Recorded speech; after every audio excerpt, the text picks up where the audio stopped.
Good morning, everyone. Kris here with Inspired Energy. Joining me this morning, Hartwell.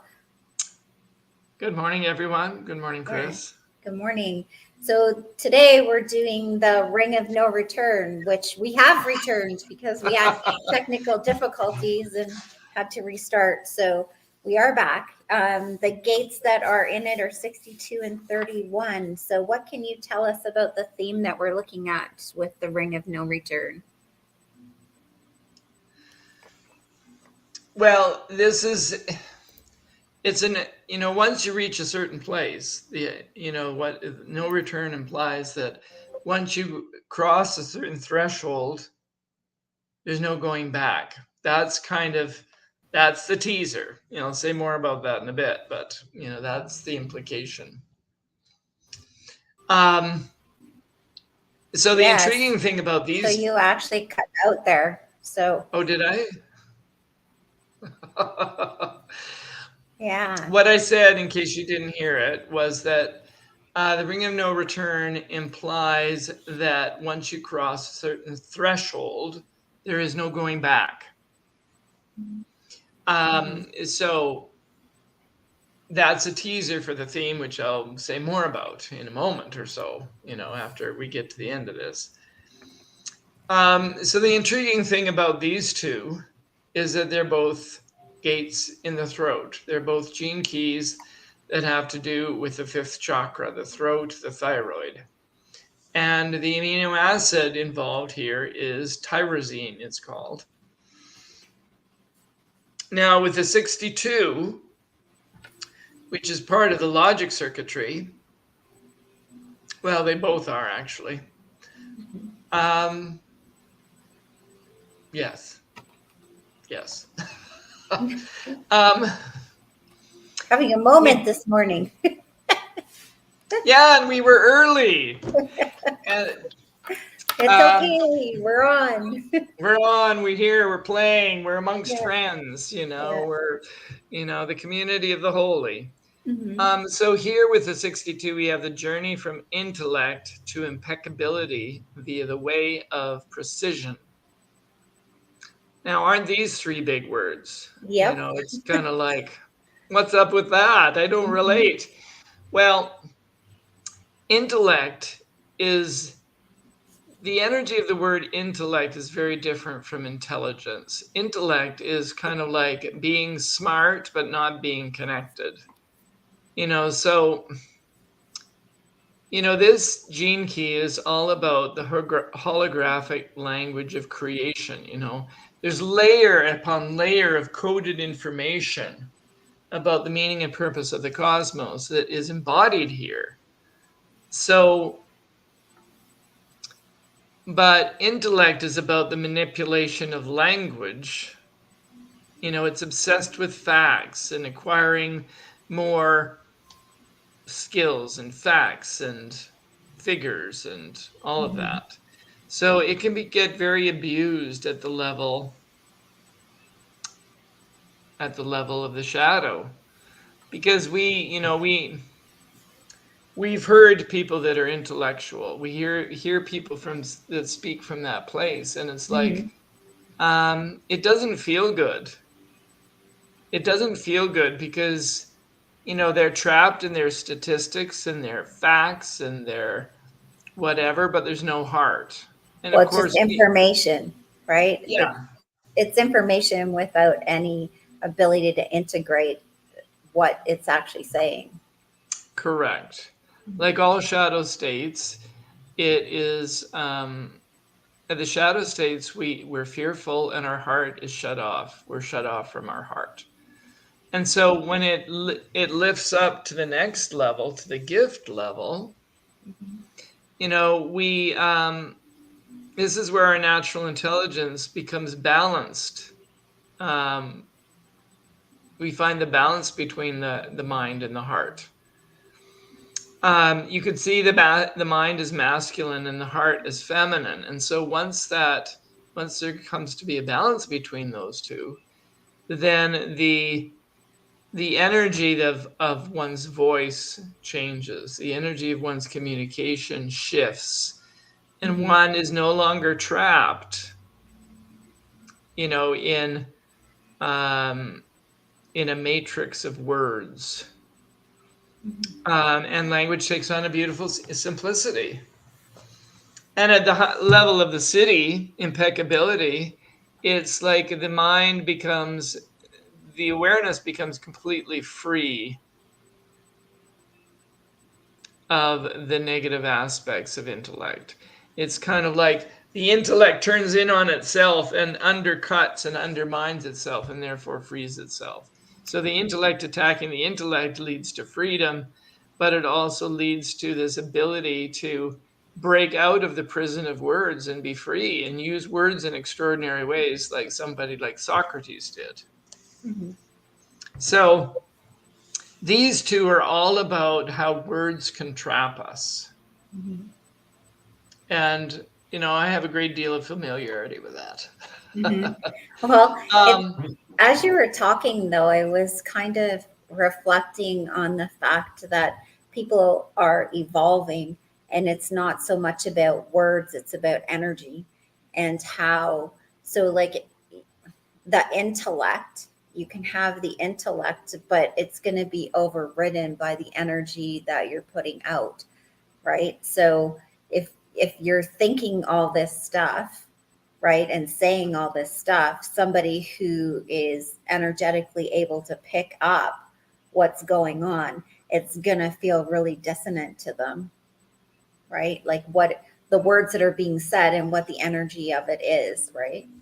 So that's interesting to me.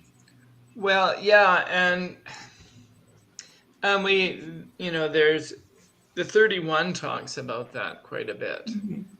It's like you might be intellectual in a fearful way, and it is off-putting to people. But then, when your mind, when your beingness rises in frequency, then you speak with a beautiful simplicity that makes everything clear. Because the gift level and the acidic level are beautiful. And this is where it's very paradoxical, and I've thought about this quite a bit. I mean, if we talk about the 31 has some, it feels overlappish in some ways, but it's a journey from arrogance to humility via the way of leadership. And I happen to have this one in my genetic profile. It's part of one of my defined channels. And so at the level of the shadow,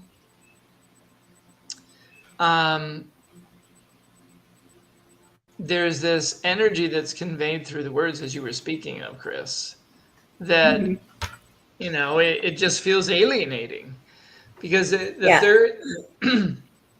the shadow has the ability, arrogance. 31 has the ability to be very good with language, but that language often traps us. And it's the ability to manipulate words. Of course, if you're coming from a fearful place, somebody has a 31, and I've experienced this. If I'm coming from a fearful place, then my abilities with language can just seem like maybe I'm trying to manipulate people. Because, when you're in that shadow energy, it can be like being trapped in the matrix, and it's like, get me out of this web of words. So. Well, I think too, when we talk about this, there is, the usage of words, when we're talking about the usage of words, depending on, like so many things, right? The tone, how it's used, the sentence it's used in, can be very off-putting for somebody who feels demeaned by what the person has said, because you were talking about arrogance, right?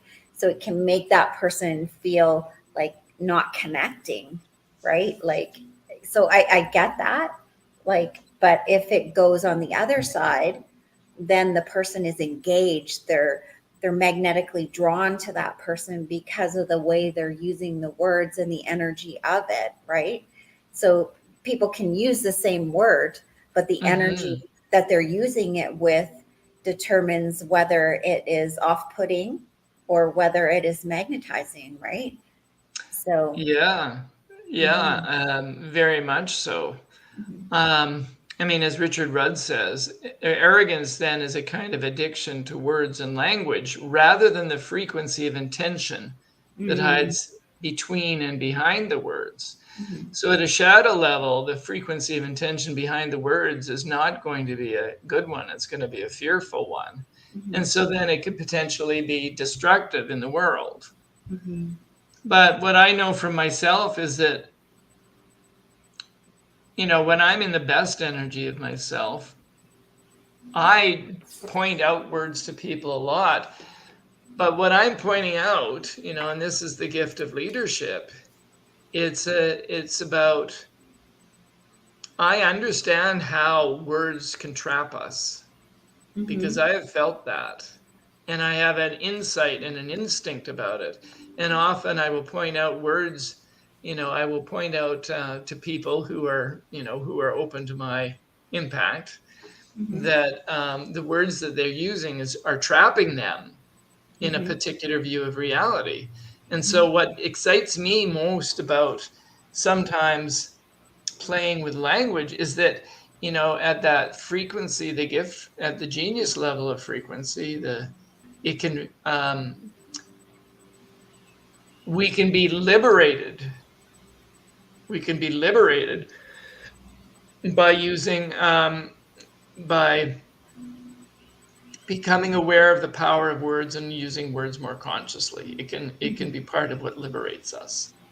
Well, this is So part of manifestation as well, right?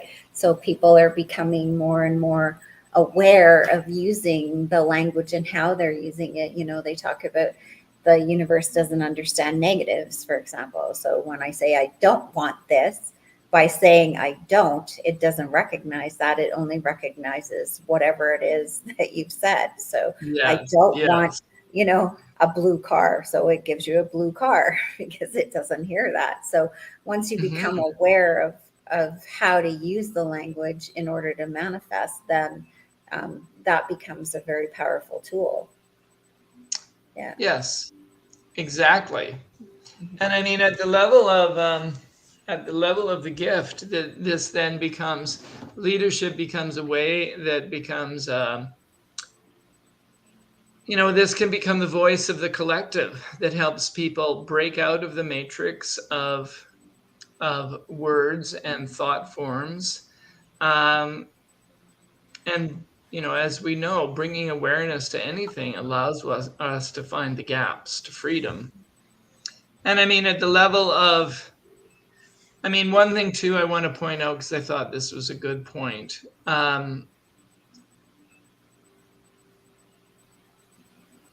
Arrogance, Rudd points out that arrogance is the belief that we can think, talk, or act our way out of the shadow. Mm-hmm. So we have this arrogance that we can talk our way out of something Mm-hmm. or think our way out of something. Mm-hmm. But really, it depends. Our liberation depends upon our integration of the shadow, our opening of the heart, and our releasing ourselves from fear. Mm-hmm. And Um, trust. Mm-hmm. when we stop fearing, the opposite of fear Mm-hmm. is Is love, trust. love, trust. Yeah. Love, trust, Yeah. exactly. Yeah. And at the highest level of that 31st gene key, we get to humility, Mm-hmm. which is the realization on some level that none of us can do anything wrong.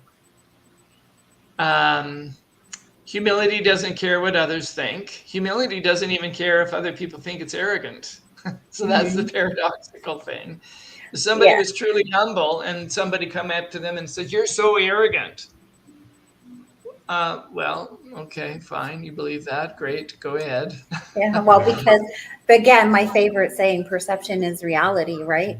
So we are each seeing reality through our own lens, and there can be six people in the same room.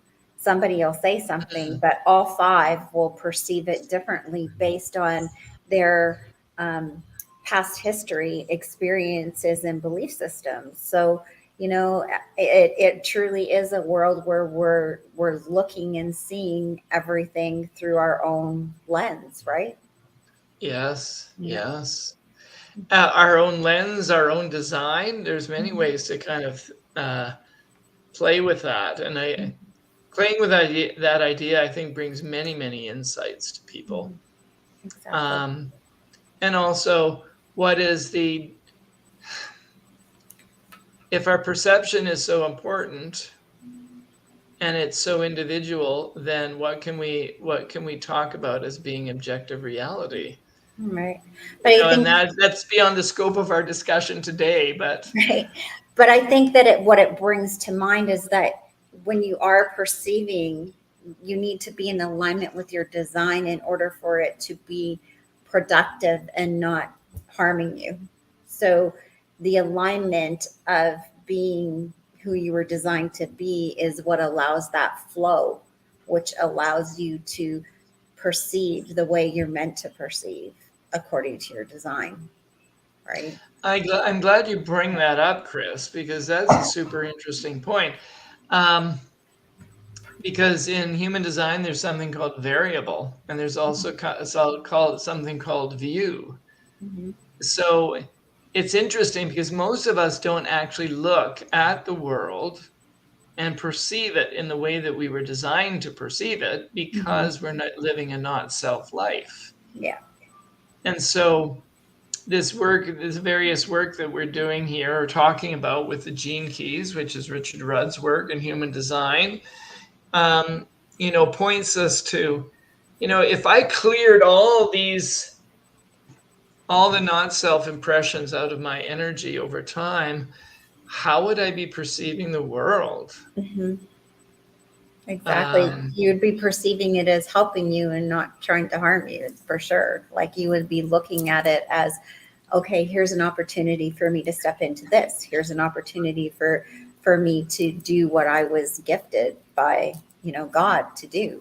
So, mhm. I think it would, instead of people going, oh my God, I can't do that because, I never was any good at that. Somebody told me that I was sucked at singing, so I'm not going to sing, right? You know, Yes. so yeah, I truly believe that that's a different realm, a possibility for each of us.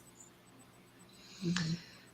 And yet we're reminded, as we always are, that these energies are stepping stones. So the shadow states, which can be so powerful and obvious once we see them, um, they're part of they're part of the continuum. And if we raise our energy, then they also become gifts. Mhm. Yeah. But yeah, the you and I have had our you and I have had our discussion around words, and it's like Hmm. one of my great gifts is to be very good with words. But as we Hmm. have seen from looking at these two, there's the downside of that. The Hmm. shadow. Okay, the shadow's there. Hmm. How Well, do I? yeah, I think it also integrates very well with, something that our mentor has always said, and that is we each have a demographic. And when we're trying to speak the same to everyone versus our demographic, we get a very different response, right? You don't get the response and the connection that you are meant to get with whatever you're designed to be. So I find Yes. that very interesting too. That's a whole shift that we have to understand who we're talking to, like who Right. who that audience is. Speak to the audience that is receptive to you. Mhm. Don't go throwing your words or your perceptions and your gifts in front of people who are not attuned to being responsive to you. Yeah, so like using a bunch of big words in front of somebody who doesn't use them is not a thing, right? Whereas, when you're trying to speak another language, so like you're in Spain or something and you're trying to talk Spanish, so using bigger words is not a good thing. You're trying to use simple words that maybe somebody from another language might understand, like hello, goodbye, how are you, kind of thing, right? Versus, Hmm. using something else. So, and it's also energy, right? The words all carry energy anyway. So, mhm. They But do. Yeah. So what codon ring is up next for us? Next, we go to a codon ring called the Ring of Union, which has 4 gene keys as part of it. Cool. So do you want to give us a teaser about it, or you want to just leave it at that? Well, 7 is about virtue. I'm thinking if I can remember them. 4 has to do with forgiveness, as the city. 29 and 59 are the other two. 59 being about intimacy. So maybe everybody can just check their charts and see if they have one of those. And we'll look forward to seeing you and diving into these 4 next week. So thank you for your wonderful insights, Hartwell. If anybody wishes to get in touch with us and book an appointment with Hartwell, you can do so at 587-596-3333, and you can dive deeper into your chart. It's the one thing that it doesn't matter how much you study, it's always goes deeper. So with that, we'll say God bless, and we'll see you guys next week.